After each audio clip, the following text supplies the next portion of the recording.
It's only been 5 days since the last BWI Live Show, the recruiting show on Thursday, which is a Portal show because Portal is recruiting.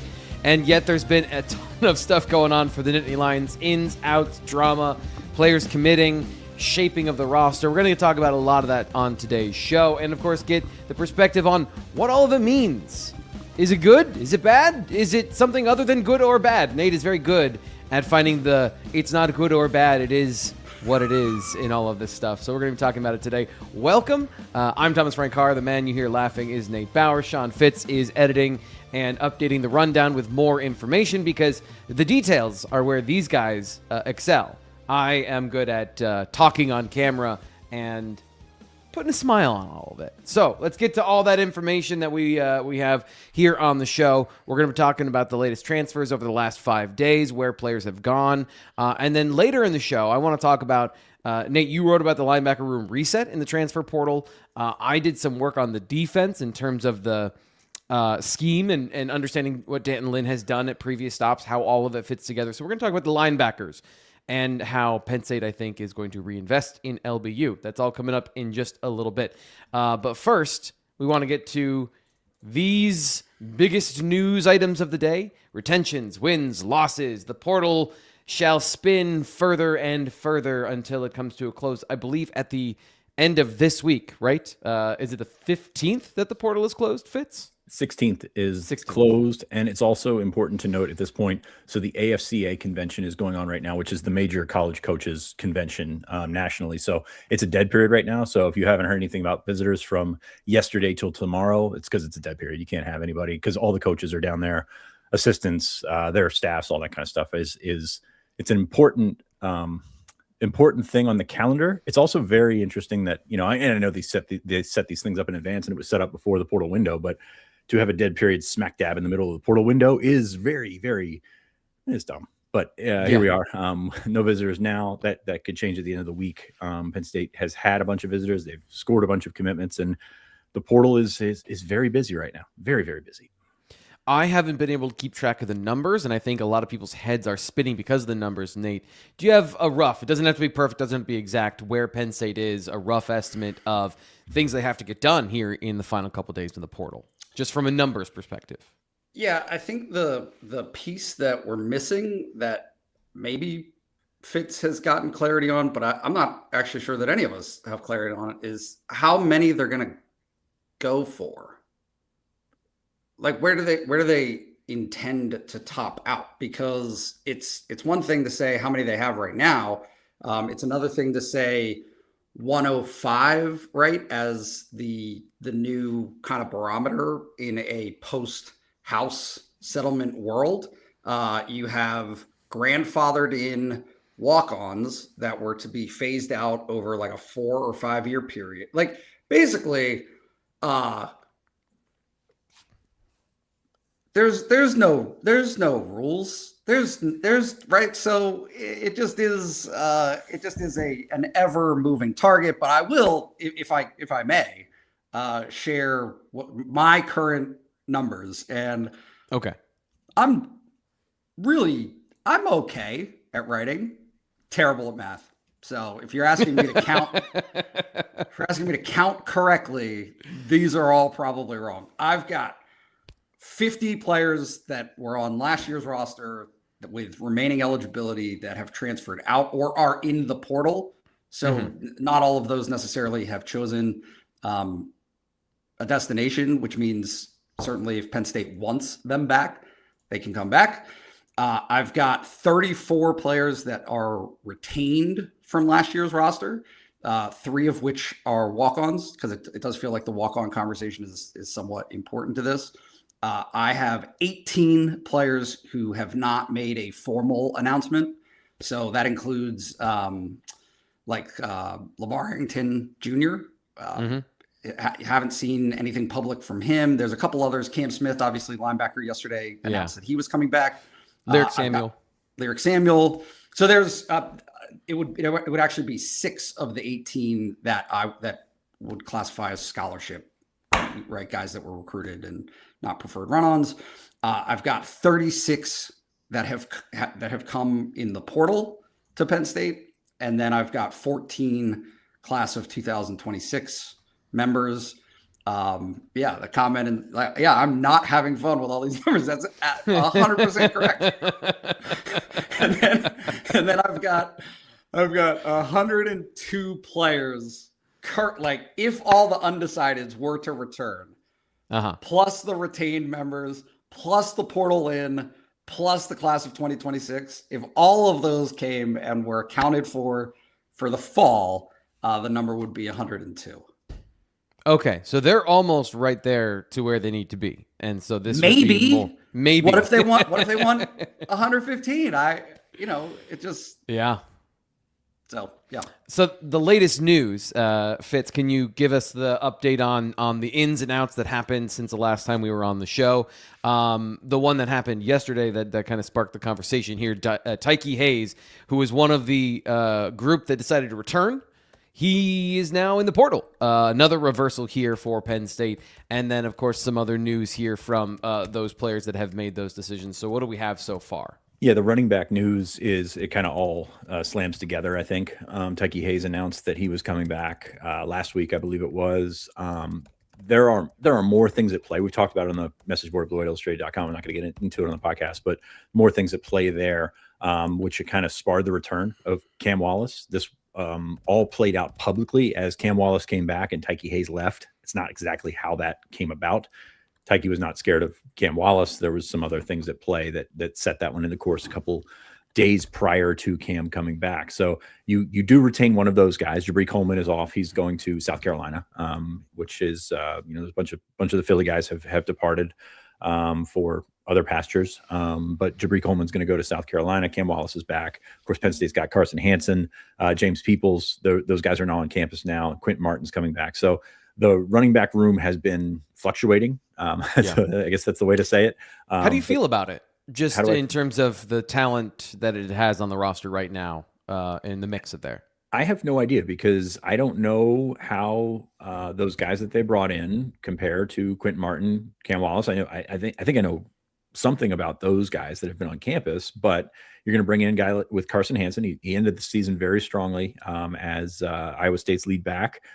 Is he a lead back in the Big Ten? I don't know. I don't know that there is a lead back right now. Like I look at this group and I think that there's talent and there's different skill sets, but I don't know that there's a lead back right now. And I'm willing to let that play out, which is a pretty good theme for the next couple of months and potentially into August with a lot of positions because they're bringing these guys in. And this is true for pretty much any school in the country. You don't know how they stack up against your own guys and you don't know how they stack up against your competition level.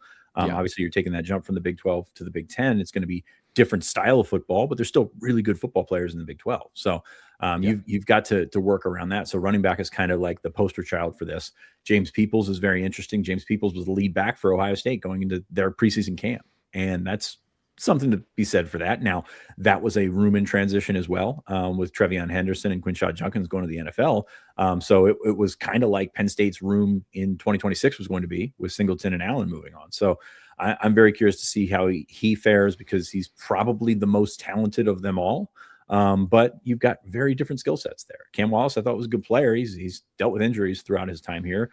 But you've got some specific skill sets, and how this offense handles them is going to determine how that carry share will play out. And I think a lot of these guys will get carries.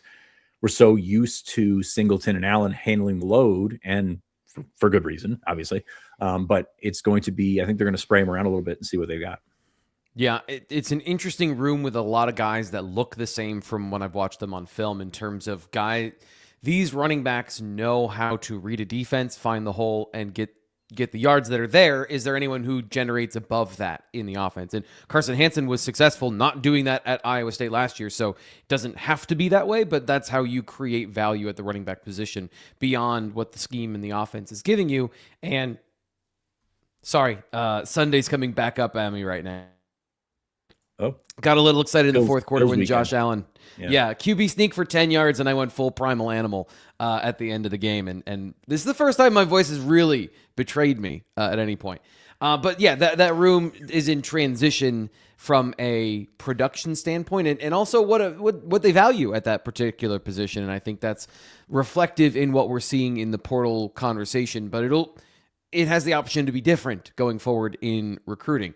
Nate, there is something here in the chat that slight tangent here. But I wanted you to address this because you wrote about this last year in the preseason. JC in Virginia says, is this believe or leave story true or just social media snark? Penn State had a motivational speaker come in before camp last year and gave a speech to the team, which was you wrote about. And this is part of that. So can you just kind of recap what you wrote about it and kind of that particular narrative, which it seems has resurfaced as a convenient thing at this time for certain people? Yeah, I gotta find his name. It was Alan. You interviewed him. I know. Yeah. Well, talk to a lot of people. Anyway, very important people. Yes. No, he was good. He was good. He was really good. I don't know. I don't know what that's in reference to in terms of like right now. Did Matt Campbell say that to the team and? Right, that everybody. Right. I'm not aware of that. Certainly doesn't mean he didn't or that he couldn't. The clip itself that came up that I saw on social media was from the guy you interviewed, being kind of the ignition of this particular conversation. So just generally, what I saw was people were using something that happened in August that the team was saying. That this motivational speaker was saying, hey, you've got everything you need to win a national championship, so either you believe or you leave at this point. There's, you're on the train. And one of those motivational speakers. And so somebody has recycled that particular conversation that was given from Penn State, from Penn State, from the official Penn State account? No, I don't. Honestly, this is the thing with social media. You can post other people's videos as your own and make it look like it's now. Exactly. So. Yes, that's the problem is it was from his particular YouTube account that he put live on the internet. And now other people have clipped that and put it on their social media accounts. I don't know where it came from because most of the time when I'm on social media, I'm on there for 10 seconds to post our content, peruse see if there's any news and then get out. I'm not there to just scroll infinitely and look at all these. So I don't know. I know I saw it. I don't know where I saw it. It is not necessarily even all that important. It was the thing I want to talk about now with you, Nate, though, is it's not math and it's not words, is beer. That's exactly right. You knew where I was going with this. Tell me about Antifragile Brewing Company.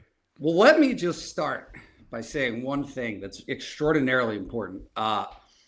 John and his crew down there at Antifragile Brewing Company on East Calder Way, which has the best beer in State College, the best cheesesteaks in State College, at Uncle John's outside.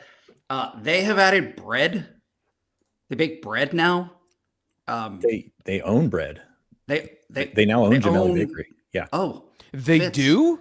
Let me tell you something, Fitz. Oh, While you bailed and were not there on Friday afternoon, I bought myself a loaf of sourdough to go down with my 2 hazy IPAs, and it was a delight. That's pretty heavy. Right? That's a heavy meal right there.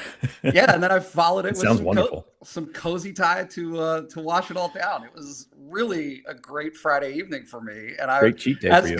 As you can imagine, after my hazy IPAs at Antifragile, I was in a great mood, just over the moon, happy. So. As you can see, if you're watching on YouTube, it is a friendly spot. Great people that are pouring your drinks, and the thing that supersedes all else is that the product itself, the beer, is fantastic. So great beer, great cheesesteaks, and now great bread. They have sourdough, they have salt and pepper sourdough, they have French baguettes. It's a carbohydrate dream. Is what it is. It's also the thing I love is that it's all local stuff and it's also high quality. The quality of everything there is super awesome. Last thing I want to get to before we get into the Penn State additions is this idea that we sat here in the middle of last month, I think, at this point, maybe even the month before. James Franklin hired at Virginia Tech, and there was speculation at the time, and I think fairly so, that the beneficiary of being hired early at Virginia Tech, plus Penn State situation with their head coach not being filled, would lead to Virginia Tech getting a lot of players from this roster to go to Virginia Tech. Now, the recruiting class, that did happen.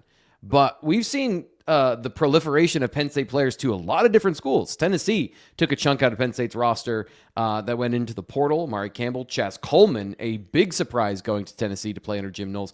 D'Anton Lynn committing and then decommitting and heading to Tennessee to play with Anthony Poindexter and some of those staff members. So just wanted to get your thoughts generally on that particular slant of this, because that has been an interesting thing to follow, something that we thought would happen or could happen.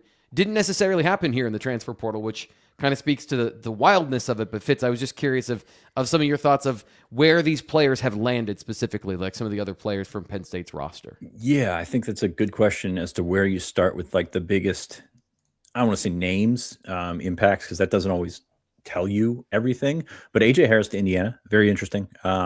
Had a very good year in 2024, looked to capitalize on that in 2025 and kind of fell short. Like I think AJ Harris is a talented guy, but also you look at what that would have taken to bring him back. And I don't think that this was a situation where he's coming back. Like I think it was pretty obvious after the season. I mean, he was one of those guys that hit the portal, or didn't hit the portal, but kind of left the team after the Rutgers game.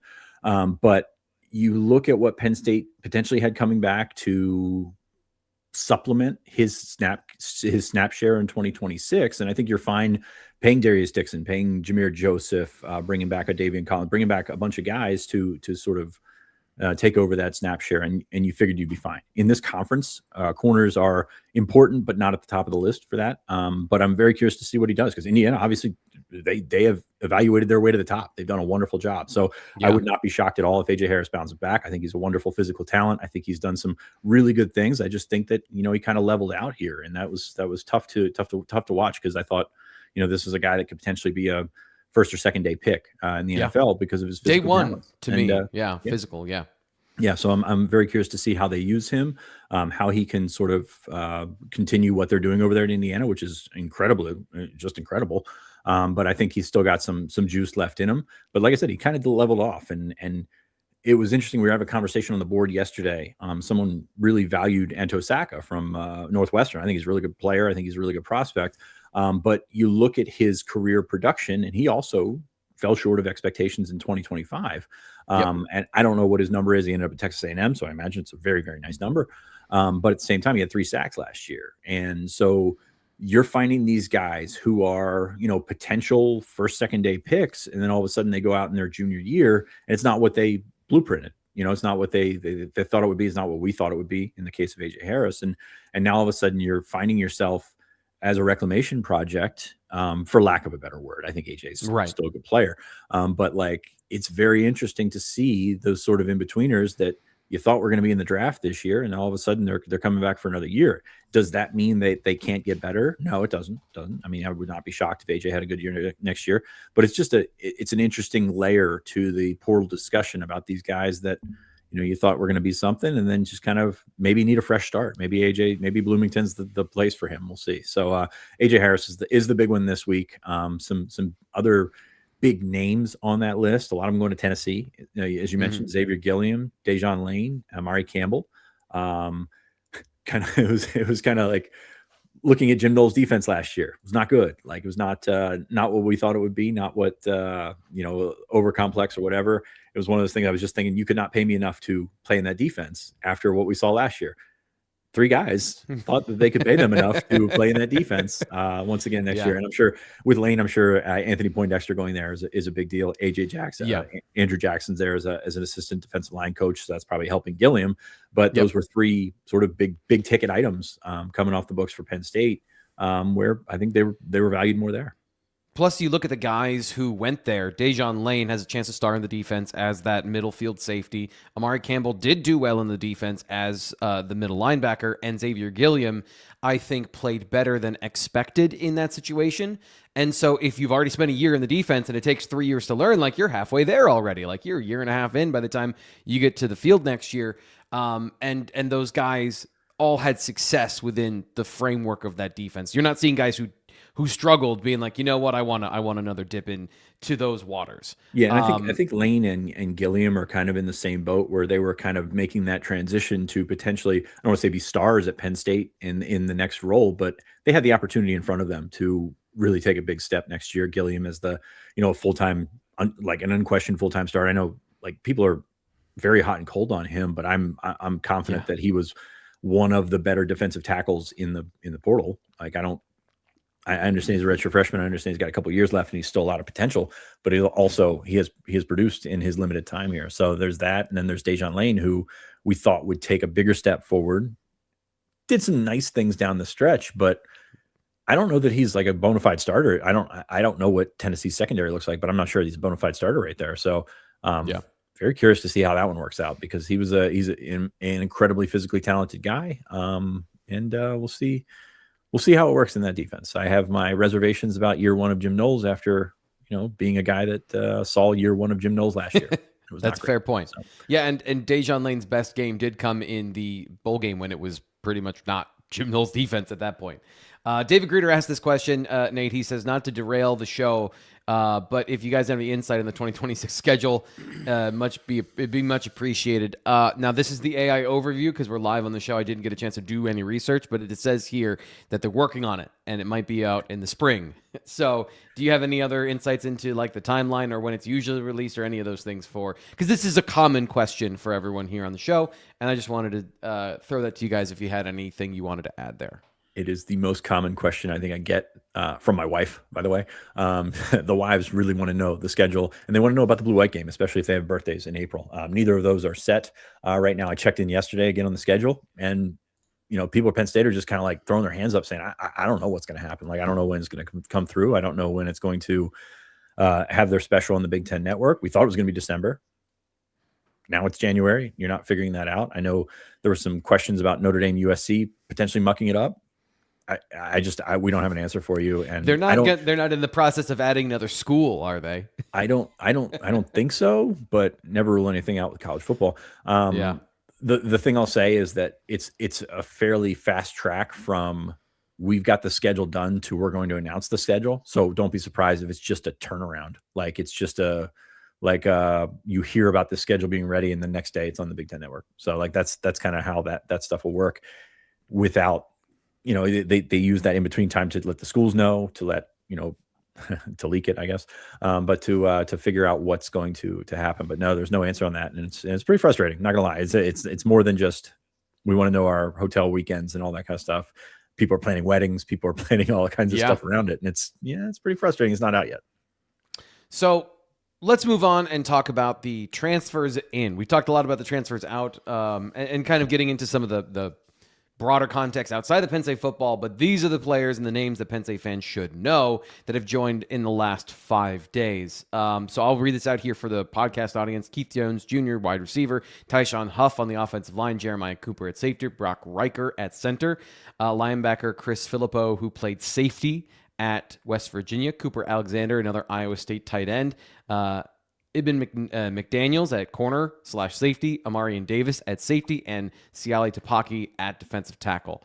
Nate, any of these names stand out to you as more interesting than the others? Any of them stand out to you as more impactful than the others in what you've been working on? I know, Nate. I just want to get your perspective on this particular list. I know you're not is this a guy good or not, but just I was curious of your thoughts on the additions in the last 5 days.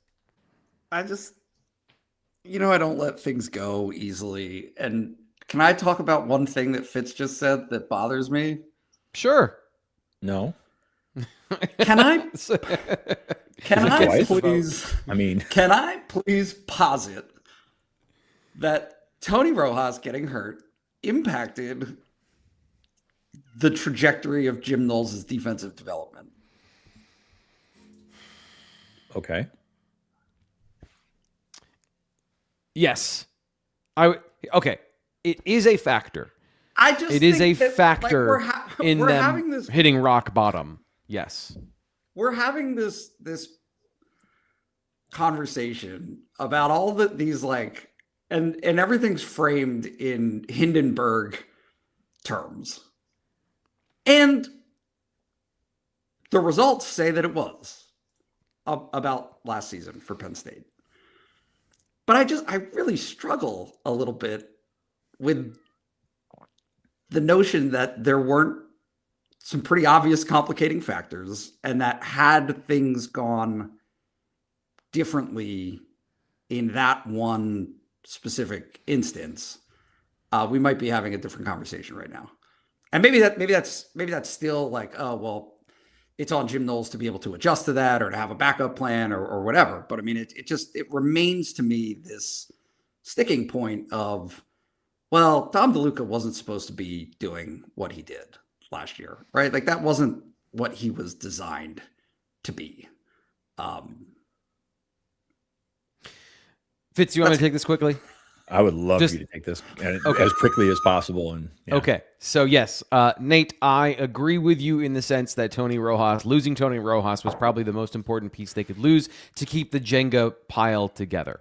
And I like Jim Knowles' defense. I like the structure. I like the concepts behind it, but the application of it, to me, like I did not see players making a lot of mistakes, overt going the wrong way sort of mistakes. But as what Terry Smith described and what we saw as the season went on, two things happened. They started to get a hang of it, right? They started to play better within the structures of the system, and they started to make plays. And that is when Terry took over, simplified the defense, eliminated some options, and it's the difference of making a play versus being around a play. And that is what they were talking about, especially in the secondary and at the linebacker room, of not being aggressive and playing to the speed you're capable of. They were playing well enough, but not making plays, and that leads to 3rd and 1, 4th and 1 conversion, 2nd and 4, 3rd and 1, instead of being 2nd and 9 or 3rd and 11. So those are the differences that it's hard for us to see on the outside because the result of the play is the result of the play. You don't know the counterfactual of what could be.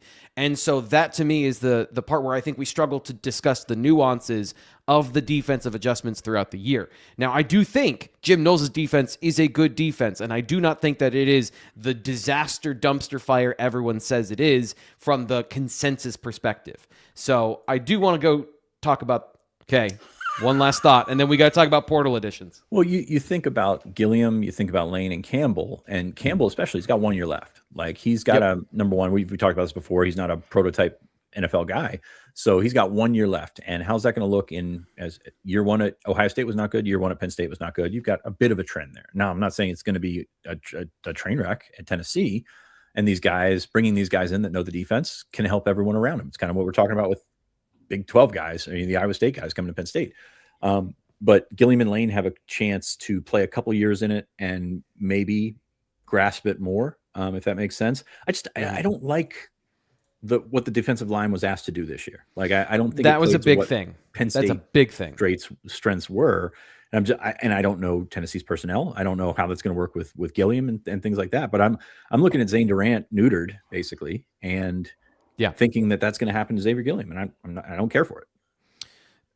The hope to me would be that Xavier Gilliam is put in a better situation because they do have some more big-bodied guys around him. And Chaz Coleman, you're talking about in year 2, a guy that I thought they should have schemed plays around in year 1. But as a freshman, you're not going to do that. That's silly. So they schemed their plays around a guy in D'Anton Sutton who is a very good football player but doesn't have the athletic skills to be that difference-making player. So, like, it is absolutely fits. You're right about the fit of having the players around you to take some of those roles that they were asked to do that we're not ready for this past season. I agree. I think the defensive line was the biggest problem with how that defense played out, and they didn't go and get a space-eating defensive tackle like they have this offseason. Latest additions here, Siali Tapaki, 315 to 335 pounds, depending on where you're looking on the internet. Here's some of these other players. I read them off already, but I just want to get Fitz. I'll pivot to you. In this particular portal cycle, how do you view some of these players over the last 5 days that you see as impactful, important, interesting? Well, look at this list and tell me the guys that stand out to you that you're interested in talking about. Yeah, I look at Jeremiah Cooper, number one, because you don't just look at the player that's coming in, you look at the whole picture, right? And Penn State's going to probably play a lot of safeties. They've got, like, the secondary is fine right now, right? The secondary seems to have built itself or retained itself and built itself into a unit that's got experience, it's got talent, and it's got eligibility all over the map, which is good in this situation. Like, you've got young guys that can play. You've got young guys like an Eben McDaniels, who I saw him in camp a couple of years ago. That dude is a top level athlete. He's 6'2.5", 6'3". He ran a 4.4. But if he's AJ Litton for you, that's wonderful. Be a gunner, be a special teams guy, and grow into something, and hopefully stay in school, unlike AJ was able to do. So you've got opportunities there all over the depth chart to make an impact, and then to play special teams, which of course is a bigger part of the equation than people will want to see. But you wrote something yesterday, and you really broke this down, and you had your light bulb moment about how Penn State's going to use these guys, but they have options in the secondary, which is really good to have. They've got a couple of guys that, profile as starting safety. They've got 3 guys that profile as starting safeties. How's that going to affect the 4-2-5? How's that going to affect, when they go to a 4-3? So you've stockpiled guys on there that can help you this year, and then you got guys in the long term. So I like what they've done there. Penn State fans are going to push back and say there's no stars in this group. And I'm not going to argue, but I'm also going to continue to ask the question, who'd you want? Who did you want this to be? And it's probably going to come back to a guy that's getting $1.5 million. And Penn State's not going to do that. They're not going to find that one guy, because they're not a piece away from a championship. And that's kind of the way that they're going to be spending here. They're going to be spending similar to James Franklin, the way that he spent at Penn State, and people are going to have a hard time handling that. So it's been interesting. Keith Jones is another guy. When you take a look at Penn State's receiver room, and if you go take a look at the 2026 roster on Go PSU Sports, there's like 5 receivers, 2 or 3 scholarship guys in that mix, and then drops off pretty fast. So they need bodies all over that eligibility spectrum. They got it with Keith Jones Jr. I don't know that he's going to be an impact guy this year, but he's also got some experience, and he's able to sort of supplement the guys that you brought in from Iowa State, who I think are going to be starters along with Kobe Howard. Yeah, and that, to me, is the conversation about guys they brought in at the receiver position, where would you want a different guy? I've been a huge Noah Rogers fan since he was a recruit at Penn State the first time around, I think in 2023. But when you have Chase Soule already on the roster as your number 1 wide receiver, he's a guy who was in a rotation at NC State the last 2 years. He's looking for, probably, I'm assuming, going to Alabama, a starting position. And so finding a guy with the characteristics, by the way, I outlined on the video yesterday, they're looking for when talking about Keith Jones Jr., you need to find somebody who is willing to be a part of a rotation and play the growth role into that position later. And as Fitz just talked about, depth is not necessarily the dirty word, because you do need guys for the future, and you need players who can come in and give you good reps and be productive without also then being a starter, because they've brought their starters in from Iowa State in a lot of these situations. Those are where, like, they want to bring in a star in the portal. They think these guys are stars. So there you go. I think there's some element of that, but I mean, they're the most valuable player they can have for that position in this context. That I'm using star loosely here. I agree. Well, when I look at receiver, I play the "Are you good or were you good" game. Like, that is what we're looking at with these big ticket items, with Quincy Porter going to Notre Dame and Mayan Graham going. Possibly going to Notre Dame as well. Like, these guys that were, high school stars, and they're still relatively young in their career. They haven't bust onto the scene. Andrew Olish is in the same situation. He's going to Oregon, and they're going to take a chance on that talent. And it is a chance. Like, you are taking a chance on those guys. So it is, are you good or were you good? And they need, are you good guys right now? And I think Noah Rogers could fit into that. He's going to Alabama, but I think he could have fit into that mix of are you good? Can you play right away? Yeah. Versus, were you a really good recruit? And I would have to pull it up from the portal thread about portal announcements and how you announce these guys, whether it be with stats from this year, this past year. If they're good stats, that's good. Yeah. Were they 3 years ago a 4-star prospect? That's bad. Like, if that's your highlight is your high school recruiting ranking, that's bad. You don't want that. So very curious to see how these pieces fit. Still don't think that they're done yet, but I also still don't think that all of them are going to be stars, and I also don't think that all of them are going to be busts. Like, there's an in between here, and an element of waiting, Nate, that does not lend itself to a wonderful evaluation on January 13th.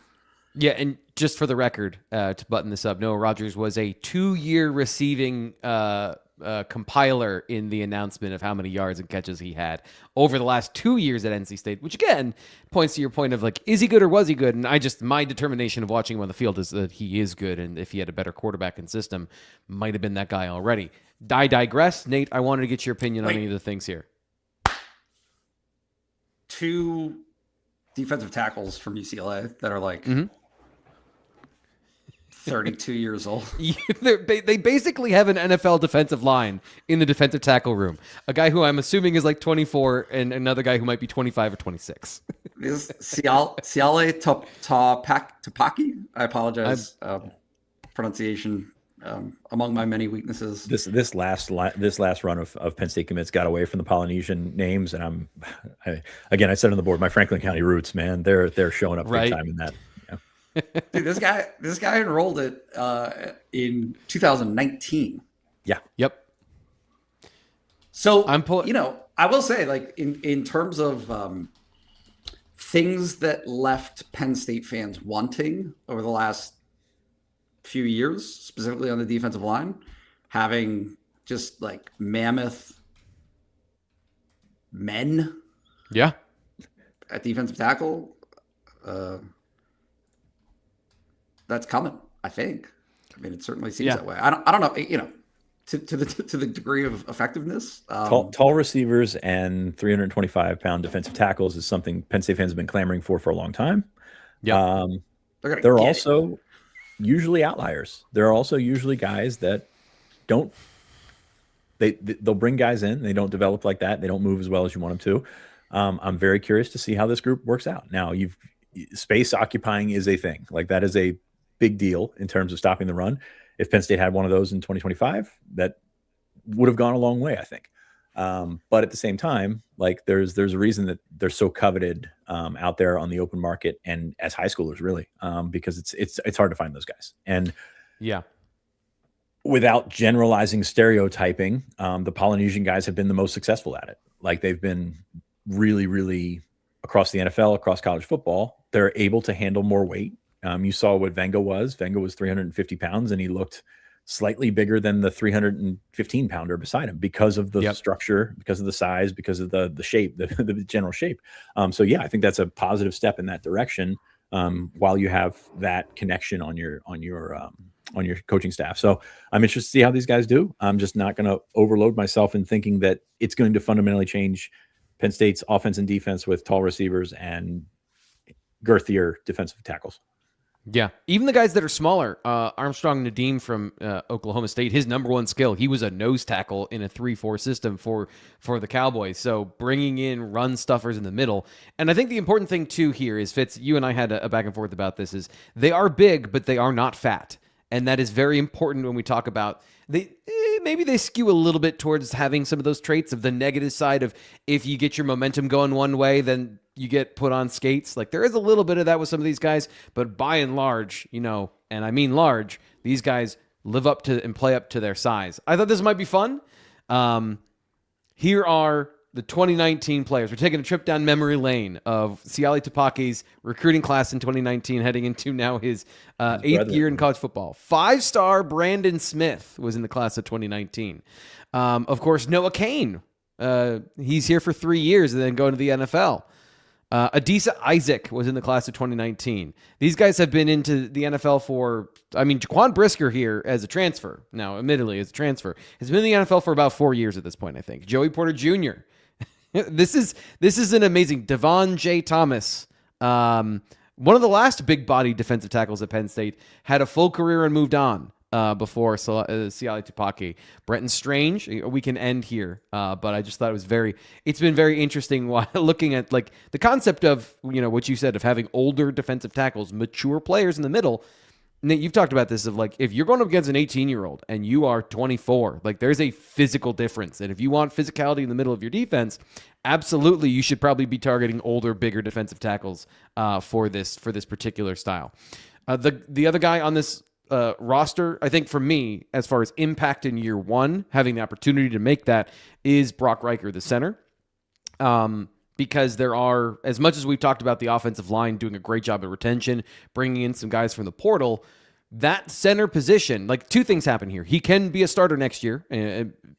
Presuming he's 290 right now, he gains 15, 20 pounds and kind of gets to a Big Ten size. But it also tells us Cooper Cousins probably isn't a center for this particular team. And I know fans, this is interesting, Nate, and I'll relate this to you in this sense of one of the reasons we're having this conversation in the portal is there was this expectation set by, there's an expectation of how much money Penn State was going to spend in the portal. And there was an expectation of Cooper Cousins, the very first thing we heard, future center for Penn State football. But as things have changed, the information has updated. And so I just, I was curious if you had any parallels you wanted to talk about in that sense with some of these things as they, just from a narrative sense of explaining how things change over time for Penn State fans.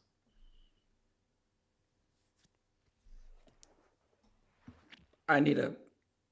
We can move on. I'm sorry. I just, stuff changed. I mean, did you want me to say it's fluid? Is that no.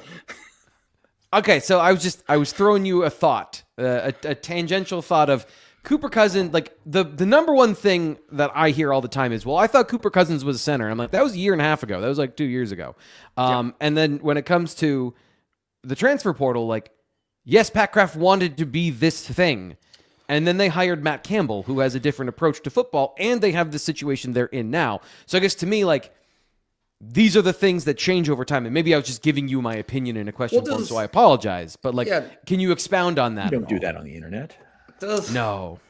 Does Riker have position flexibility, or is he a straight-up center? Fitz, I'd say he's a straight-up center, right? Yeah, I'd say he's a center. And I think that you look at what Penn State's got coming back, and Don Ruli's going to factor in there. Like, it's going to be a competition. Yeah. You bring in Brock Riker, who obviously, I think obviously you're probably paying more for a guy out of the portal that had multiple opportunities, going to go to Bama after Penn State, and Penn State signed him, got him, didn't go to Bama. So I think that I'm not saying that plays into it, but Don Ruli's got to be a part of that conversation in the spring, because you don't know. Again, going back to what I said 15 minutes ago, you don't know how good these guys are going to be. Is Brock Riker, freshman All-American, does that matter when he steps on the practice field? Not necessarily. Don Ruli's been here for several years, started in the Pinstripe Bowl, did a really good job. So I don't know that you can look at that and say, this is a bona fide starter. This is a guy that's going to definitely step in. And that's why, I was breaking down yesterday the instant impact guys from the transfer class. And Riker, I had Belobrin, Trevor Burr, the guard from Iowa State, because I think Trevor Burr is going to be a guy that you look at, and while you're not writing anything in Penn right now, it's a pretty strong indication that he'll be a starting guard for Penn State. So I can't say that about Brock Riker right now, even though he very well could end up being the starting center. Yeah, and it's a guy who's a redshirt freshman. Even if he isn't this year, clearly figures into the long-term plans of the program as a guy who is a center. So let's transition into today's title topic, which is Penn State's reset of the linebacker room. Nate, you wrote about this yesterday at BlueWhiteIllustrated.com. Quick reminder, like the video, subscribe here to the Blue White Illustrated YouTube channel. We're 40 minutes into a 60-minute conversation. If you've been here this long, you probably like this. So, give us the follow, the subscribe, and then check out BlueWhiteIllustrated.com. It is half off right now. I got to remind everybody, 50% off for the bundle. So it's not just that we have 5 reporters that push out more content than you can consume. It's that and it's half off, and you get access to On3 and Rivals national stuff. So recruiting and all of the college football insiders, all that great stuff for $50. Come on. It is a great deal. So check it out, BlueWhiteIllustrated.com. The link is in this video, so you don't even have to go very far. Just go down to check out the site in the description of the video, and you can subscribe as well. But Nate, you were looking at the linebacker room and kind of trying to do a reset of the room after Cam Smith returned for 2026. So What did you see? What did you think of this particular situation? Yeah, I'm not sure that it's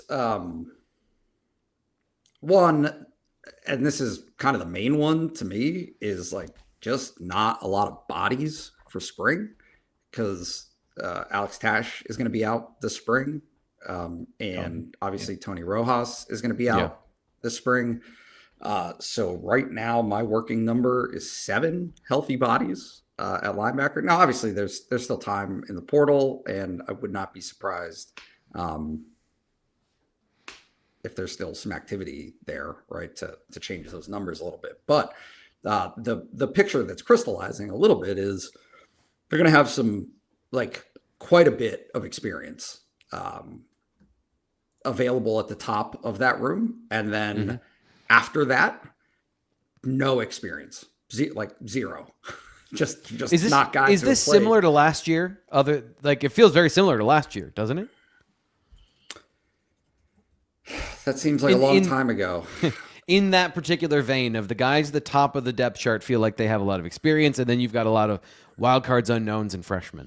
Yeah, I mean, I think that's probably college football at this point, right? I mean, I think that's going to be the quarterback room, right, for Penn State this coming season.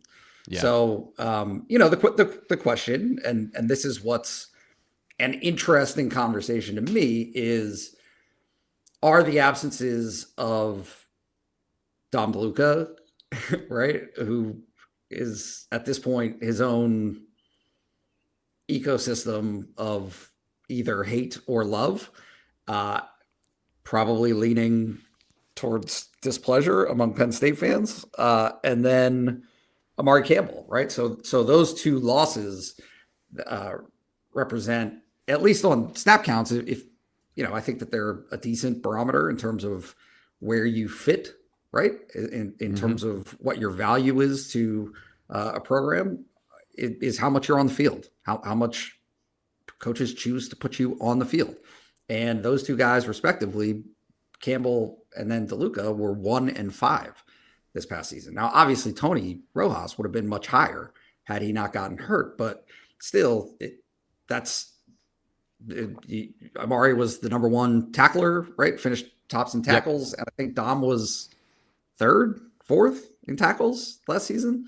So, like, that's a lot of production that's leaving.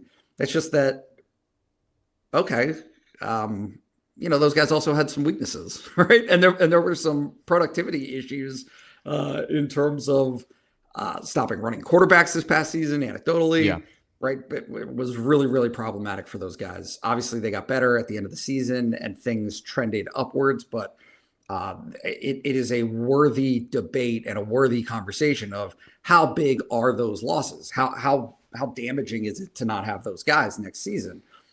Versus, all right, you're bringing in some guys in Caleb Bacon and Cooper Ebel from Iowa State who also played a ton of football. These are basically, they just brought over their starting linebacker unit. The top 3 players that played are all here for Penn State football now. So Fitz, I'll give you my thoughts here afterwards, but what do you think of that transition, that swap? Basically, Amari Campbell and Dom DeLuca and Keon Wiley, leave it there. Then obviously some young guys leaving for those 3, Caleb Bacon, Cooper Ebel, and Kale Brazina. Yeah, I think that's important to understand one of Amari Campbell's best qualities was he was able to eat snaps. Like, he was able to stay on the field, stay healthy. Yeah. You can needle his play and, talk about, the things that he missed, but like, he was always out there. And that's something I really admired about him, is that he kept going. He played in the bowl game, I don't want to say played every snap in the bowl game, but pretty much every snap the entire way. Like, I think that was admirable. So how do you fill those snaps? And are these guys from a salary roster structure standpoint, how do those 3 guys replace that one? And I think that's fine. You can make it work like that. You can moneyball it if you want. But like, you got to have a dependable guy out there that is going to lead your defense. I think Tony's going to play a lot of football next year. Injury, health provided. But then I look at Chris Filippo, and this is one that we're not talking about enough, I think. This is a guy was, what's that? I said it's hard to, because he played safety last year. He played safety last year. But this is a guy that has an athletic profile kind of similar to Alex Tash, like maybe a little bit bigger, a little bit thinner, a little bit taller, a little bit thinner. But this is a guy that I look at and say, oh, this guy's got a lot of traits that you look for in a linebacker that can play. And he can also play special teams right away. Like, this is a guy that he's big and can run. That's what you always say about these guys. So like, Dakari Nelson, is his value at linebacker great? No. But is his value at special teams great? Yes, it absolutely is. But Filippo is a guy that I'm very curious to see how he grows into what he can be, because he's got some size to work with. He's got some really good athleticism to work with. He spent some time injured in high school, and I think that really ate into his production. But he can play. And I was very, very pleasantly surprised when I flipped that on and saw what they got in him. So I think that he brings to the table a little bit more than we're probably talking about and giving credit for, because it was one of those weekend commitments that kind of flew in, flew out, and on with it. It's a lot the story these days, man. There's a lot of these guys on this list that you got to circle back to because they're going to play, but also we're always looking for the next thing, right? Do you remember the days when Penn State getting a portal commit, we do a breaking news video and like we could get all of them? It's been a while since then. Yeah, and it's a different approach, man. It's a different, like we've tried to prep you for this. We tried to prep you for all this stuff that's going to happen, and now it's happening. It's like, okay, well, these guys aren't good enough, and that's not necessarily the case. It's just that there's a lot of them. There's not enough time in the world to talk about them, but we hope that we can do it here, and we're doing it a lot on BlueWhiteIllustrated.com. So definitely check that out. Do you guys want the X's and O's so I can put everybody to sleep, or Nate, you got something? You're leaning in like you got something. No, let's go. I love a good nap. Let's go. Okay, so the good thing here for Penn State fans, for the old school fans, for the neck roll fans, I spent a lot of time watching D'Anton Lynn's defense, and I also did not watch a lot of the Iowa State defenders because the defense was so alien to what I think they're going to do in this year. I waited until D'Anton Lynn was part of the team, understanding what they're going to be asked to do, and then went back and started looking at some of those guys in the front seven, especially, to see how all of this fits together. And from that conclusion, from what I found, Penn State is going to be going back to a base defense, a 4-3 defense where there are 3 linebackers on the field. And I actually think they're going to play it more than they have in the past. Now, the caveat is when they play spread teams, they'll go to nickel and they'll play 5 defensive backs just like everybody else. But when they play, the Michigans of the world and the Iowas, they have no problem. And sometimes I think D'Anton Lynn prefers to play 3 linebackers because it gives him the ability to play these hybrid fronts that he wants. And here's the important thing to understand. And this is why you want to have a 3rd linebacker on the field, because you can get to multiplicity. You can get to varied fronts instead of just being... Penn State has been in the same 2 defensive structures on the defensive line for the last 10 years, 12 years. They have played basically 2 defenses on the defensive line.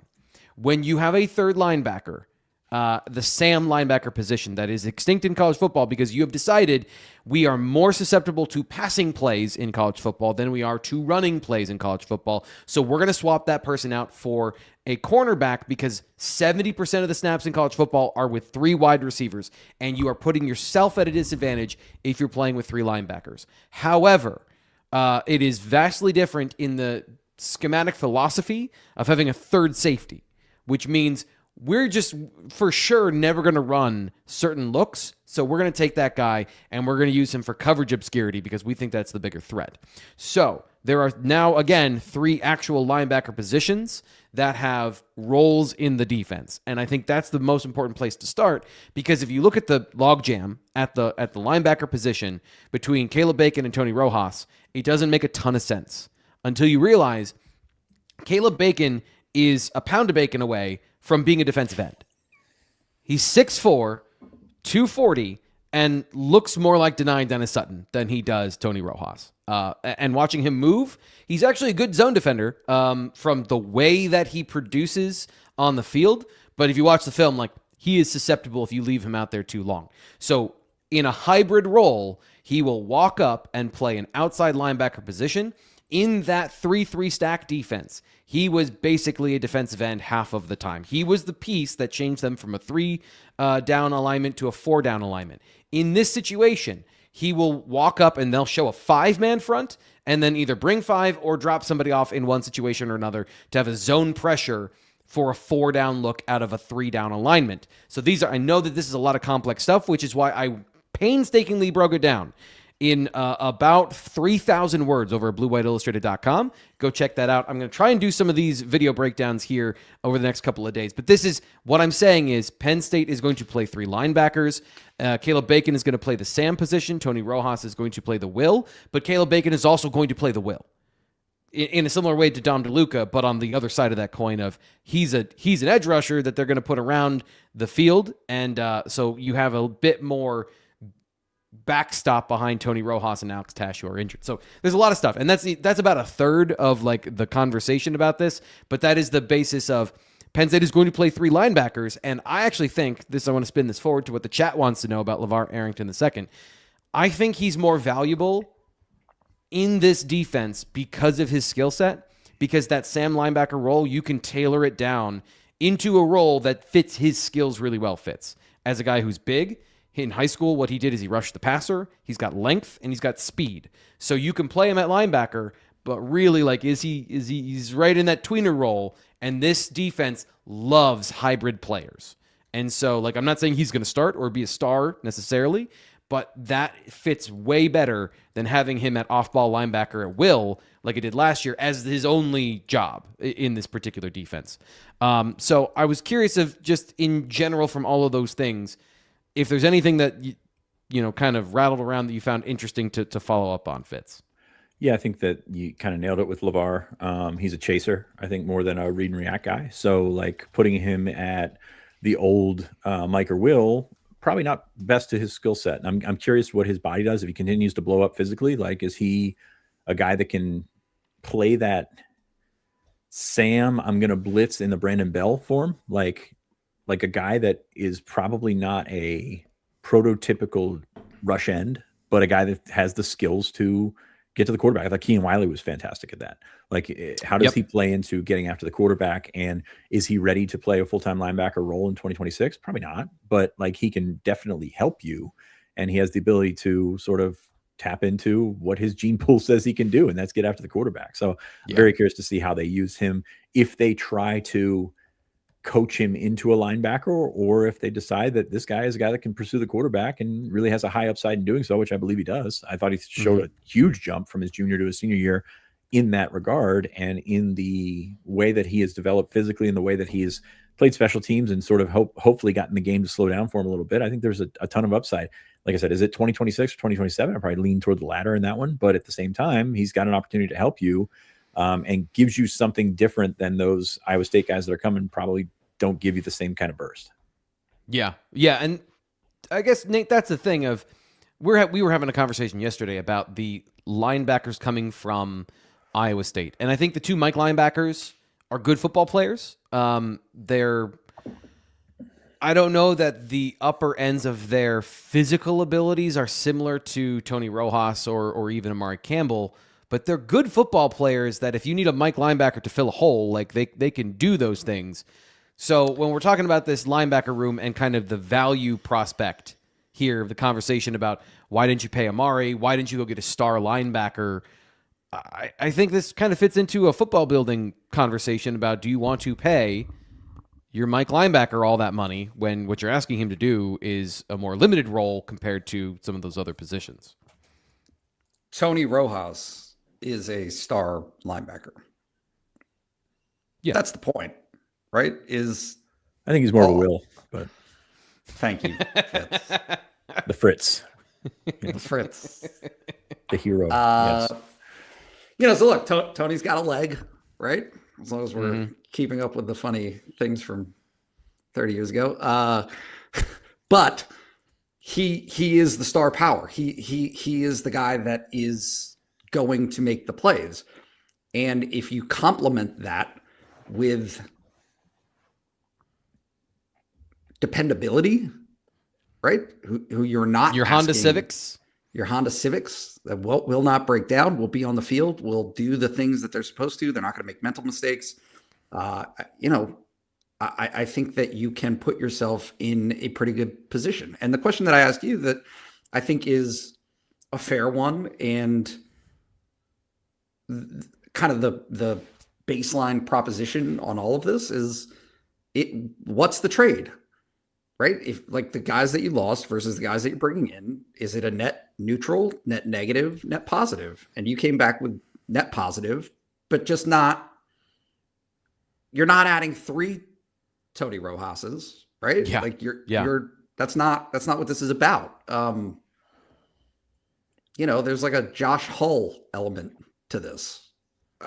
To me, right? I mean, some of these guys, like, wasn't Bacon a walk-on? He started as a walk-on at Iowa State? It's interesting. I think he's the most physically dynamic of the group because, like, he's a 245-pound linebacker that can cover, or at least drop into coverage and rush the passer. But yeah, like this is the heart of the conversation. That some of these players on at the linebacker room don't have at least the overt size and power combination of a guy like Tony Rojas. It'll be interesting to see how it plays out. The exercise there is to take all the guys from the 2025 roster and then take all the guys from the 2026 incoming portal class and just rank them like 1 to 10. And do you come out with a net positive number on that? So like you could say that, you could have Tony Rojas 1, Amari Campbell 2, or flip those guys or whatever. But you're also the next step is going to be those Iowa State guys, because what Penn State's losing in the portal at linebacker probably doesn't fundamentally change much of what they're going to do outside of Amari next year. Could Keon have taken another step? Sure. But you look past that, and was Specca going to factor in? Probably not.